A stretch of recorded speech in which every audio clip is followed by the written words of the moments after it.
बेहतर होगा। जो है पिछली बार नहीं होगा, एक ग्लानी होती है कि हम हमारी सेना इतनी ज़्यादा हो फिर भी उसके अंदर भय उत्पन्न हो जाए, जो उसका मेन।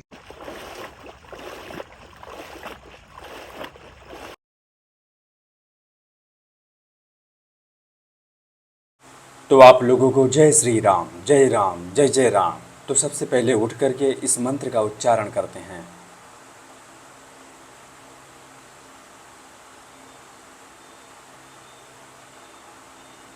इसके बाद धरती माता जी का चरण स्पर्श करते हैं। इसके बाद जल ग्रहण करते हैं। जल ग्रहण करने के बाद वस्त्र आदि धारण करके स्नान के लिए गंगा मैया जी के तट की ओर निकल जाते हैं।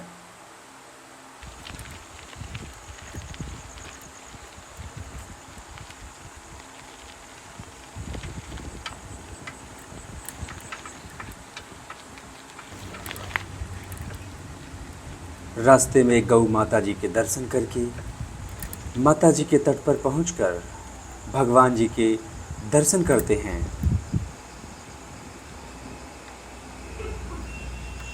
इसके बाद माता जी के तट की ओर निकल जाते हैं, जहां पर हमें स्नान करना होता है। तट पर पहुंचकर गंगा मैया जी में स्नान के लिए प्रवेश कर जाते हैं। माता जी को प्रणाम करते हैं। इसके बाद माता जी में डुबकी लगाकर स्नान करना आरंभ करते हैं।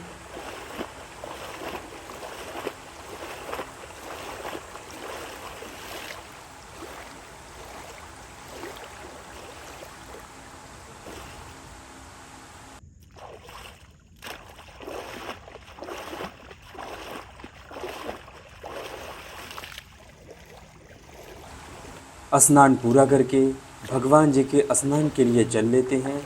भगवान जी को स्नान करवा के भक्ति साधना पूर्ण करके हम लोग बैठ जाते हैं प्राणायाम करने के लिए। प्राणायाम के आरंभ में वज्रासन में बैठ जाते हैं। फिर इसके बाद हम लोग अनुलोम विलोम प्राणायाम करते हैं। इसके बाद वीरासन का अभ्यास करते हैं। वीरासन के अभ्यास से हमारे वीर्य की रक्षा होती है, हमारे शरीर में बल बढ़ता है। इसके बाद ज्ञान मुद्रा का अभ्यास करते हैं। फिर इसके बाद कपालभाति प्राणायाम करते हैं। इसके बाद भ्रामरी प्राणायाम करते हैं। इसके बाद लगाते हैं शून्य मुद्रा। अभय मुद्रा का अभ्यास करके आज का प्राणायाम यही समाप्त करते हैं। तो आगे बढ़कर हम लोग अपने शरीर की सबसे पहले अलग अलग तरीके से स्ट्रेचिंग करते हैं। तो जिसमें सबसे पहले कंधे की स्ट्रेचिंग करते हैं। फिर इसके बाद कमर की स्ट्रेचिंग करते हैं।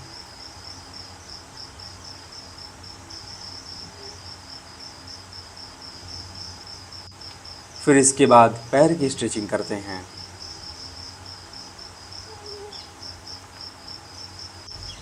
पैर की स्ट्रेचिंग पूरी करके हम लोग लगाते हैं चक्रासन। और चक्रासन में ही कुछ लगाते हैं सपाट। और इसके बाद हम लोग मयूरासन का अभ्यास करते हैं। तो इस प्रकार से व्यायाम की शुरुआत हर दिन की तरह साधारण सपाट, तो इस प्रकार से सपाट लगाते हुए आगे बढ़ते हैं।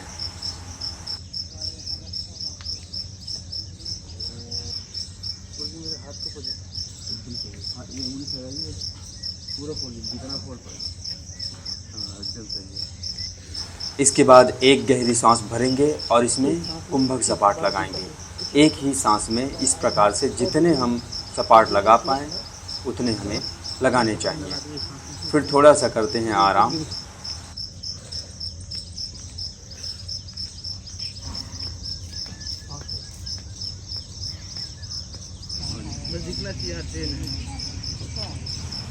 इसके बाद लगाते हैं स्कैपुला पुशअप, जो हमारे शरीर को बहुत ही मजबूती देता है।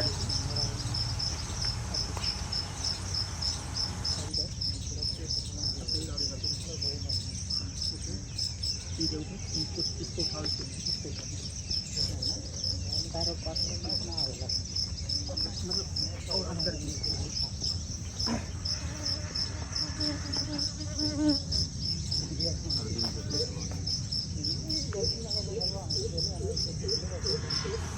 फिर इसके बाद लगाते हैं हिंदू सपाट।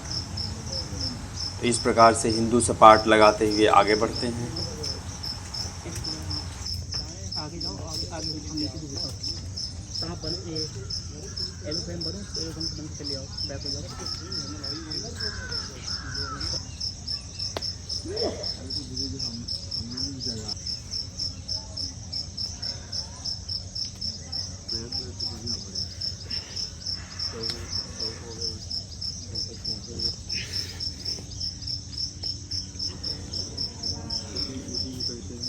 बाहर ले जाओ। इसके बाद लगाते हैं मेढक सपाट। ऐसे नहीं, पास लो, इसके अंदर से चलो, देखो ऐसे करो तो देखो, वाह नीचे जा रहे हैं पर हाथ के सहारे से जा रहे हैं, मतलब वो भी आप प्रयत्न करते हैं। पूरी आप करेंगे बाहर ले जाओ। राधे राधे। पैर को, ये देखो मेरा बाहर, ये भी देखो मेरा नहीं, वो स्टार्टिंग करते थे गुरु जी, पता है कि दर्द कितना करेगा। हाँ हाँ अच्छा।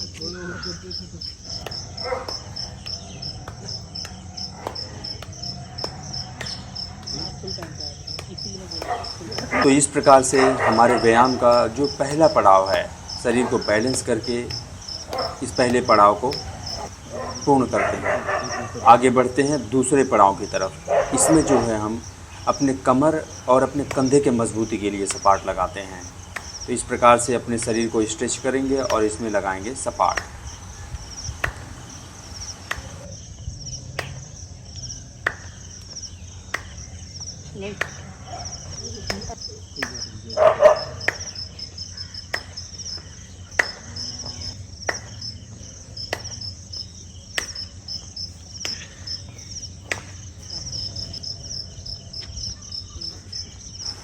तो यह भी सपाट हमारे कमर के लिए ही है, बस इसमें हम अपने उंगली के ऊपर सपाट लगाएंगे अपने पूरे शरीर को स्ट्रेच करके। हम लोग का बात किया। बहुत सही, बहुत सही।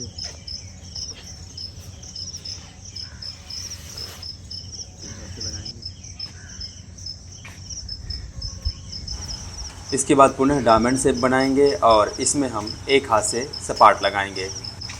यह भी सपाट हमारे कमर के लिए ही है।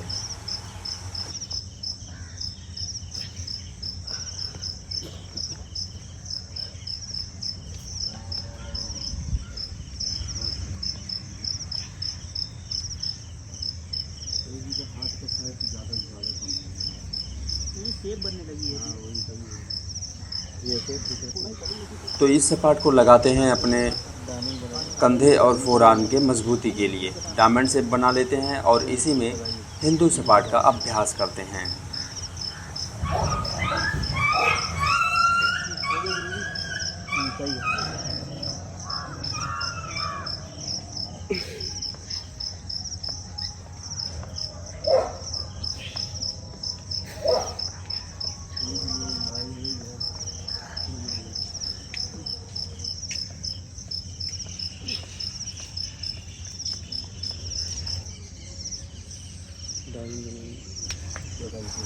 इसमें भी डायमंड शेप बनाते हैं और इसी में पाइक सपाट लगाने का अभ्यास करते हैं, जिससे हमारे कंधे और फोरआर्म बहुत मजबूत हो जाते हैं।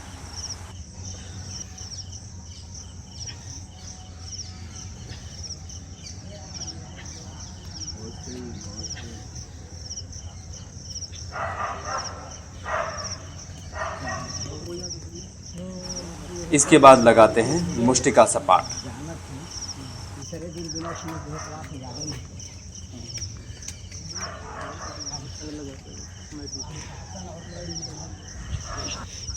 लग रहा है हरी जी के पीछे बैठ जाएंगे। अभी जैसे चीटी बात जाए उससे दुश्मनी हो जाए मेरी। मुष्टिका सपाट पूरा करके हम लोग लगाते हैं अपने उंगली के ऊपर सपाट। तो सबसे पहले 5 उंगली पर लगाएंगे, फिर उसके बाद 3 और फिर उसके बाद 2। 3 तो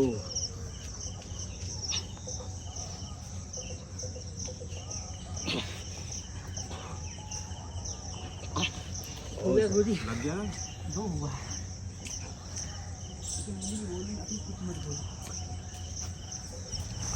तो जब हमारी शरीर पूरी तरह से थक जाती है तब लगाते हैं 100 से अधिक दंड। तो इस प्रकार से दंड लगाना आरंभ करते हैं। लगाइए आप लोग भी लगाइए। ईट से ये लेके आएगा।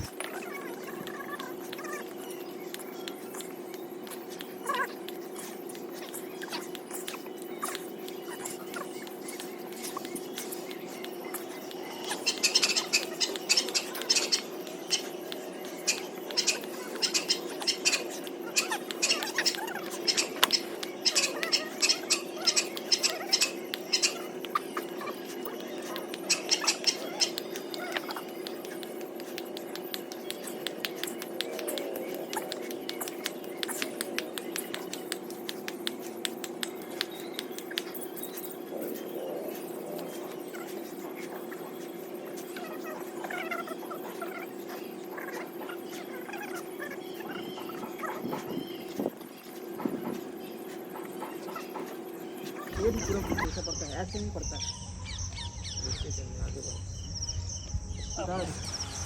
तो आज का 100 दंड लगाकर पूरा करते हैं। ऐसे करते हैं।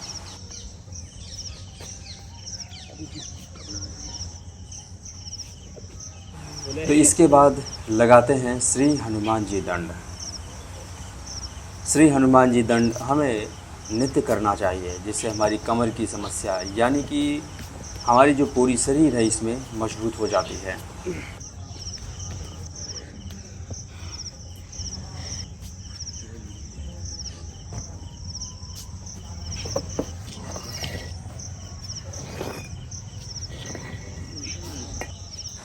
इसके बाद पैर के मजबूती के लिए लगाते हैं देसी दंड बैठक।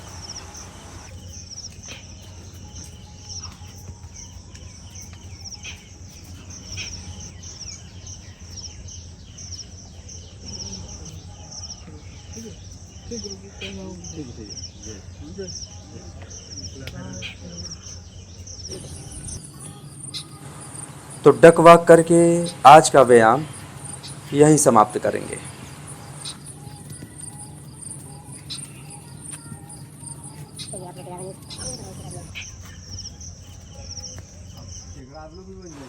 अब हम लोग आपस में कुछ खेल खेलते हैं। तो आज हमारा जो खेल है यह खेल है केकड़ा वाला।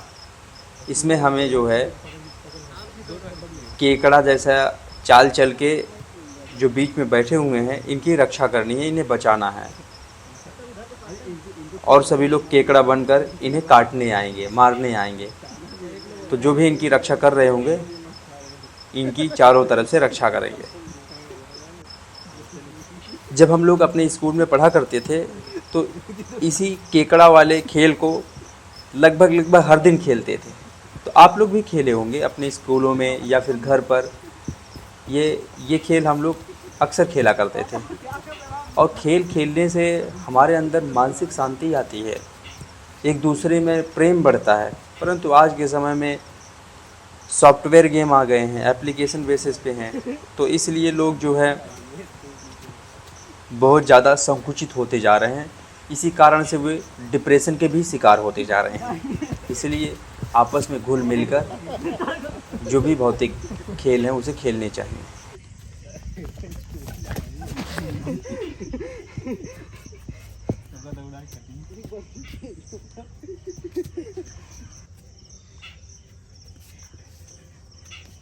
इस प्रकार से खेल पूरा करके हम लोग आपस में करेंगे चर्चा। हम रेगुलर क्यों नहीं हो पाते? रीज़न ये है कि हम आज अगर कोई भी चीज़ करता हूँ, अगर तीसरे दिन में अगर मान लो गलती से भी अगर नहीं हो पा रहा है तो उसको नॉर्मल ले लेते हैं। उस पर जो है चिंतन करना चाहिए। सबसे बड़ी बात उस पर अगर हम चिंतन करेंगे तो अगला दिन जो है बेहतर होगा।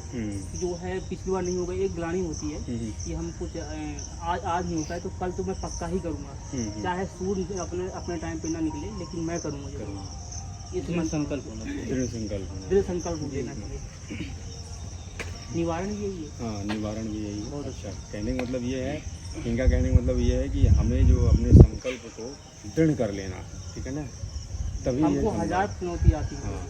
सुबह नहीं उठना है, आज एक दिन नहीं हुआ, ये हजार दिमाग आता है। इन बिल्कुल। सबको जो है हटाते हुए ऐसा लगे, ऐसा फील हो कि मर तो नहीं गया अभी, हाँ, अभी हम जिंदा हैं। बिल्कुल जिंदा हैं तो फिर हम करेंगे अभी, चाहे जो हो जाए। सही बात। ठीक है, चलिए, थैंक यू। बहुत बढ़िया। हम क्यों रेगुलर नहीं हो पा रहे हैं, वो उसका कारण बता रहे। जब हम ये सोचते हैं ना कि हम अपने लिए जा रहे हैं, तो आप एक दिन आएंगे, 2 दिन आएंगे, और तीसरे दिन आप नहीं आएंगे, क्योंकि आप अपने लिए आ रहे थे ना। तो आपकी जिम्मेदारी सिर्फ आप अपने तक लिए थे, इसलिए आप जो है 2 दिन आए, अच्छा लगा आपको, तीसरे दिन शरीर में थोड़े आपको दर्द होने लगे, फिर आप बैठ जाते हैं। लेकिन जब आप यहाँ पे आएँ तो आप ये ना सोचिए कि अपने लिए आ रहे हैं यहाँ पे, आप ये सोचिए कि आप सबके लिए आ रहे हैं, कि मतलब आपको देख के जो है कई लोग बदलेंगे। तो आप ये सोच के आइए कि मतलब हम अपने लिए नहीं, दूसरों के लिए जा रहे हैं, दूसरे के लिए हम प्रेरणा बनेंगे। तो आप जो है, अगर जिस दिन मन भी नहीं करेगा अपना, तो फिर भी आप यहाँ पे आएंगे। और जो इसका कारण दूसरा कि जब भी कभी हम कोई व्यायाम या करते हैं तो हमारे शरीर में कुछ दर्द होने लगते हैं, ठीक है ना, और वो दर्द हमें सुबह के समय में ज़्यादा पता चलते हैं, ठीक है ना, नहीं भी पता चलते तो भी हम उसे हम आभास बहुत ज़्यादा करते हैं, हम कर लेते हैं। हाँ, कि कारण ढूंढते हैं ना कि हमको जाना नहीं है, ठीक है ना, और इस कारण को बहुत ज़्यादा हम बड़ा कर लेते हैं और रुक जाते हैं।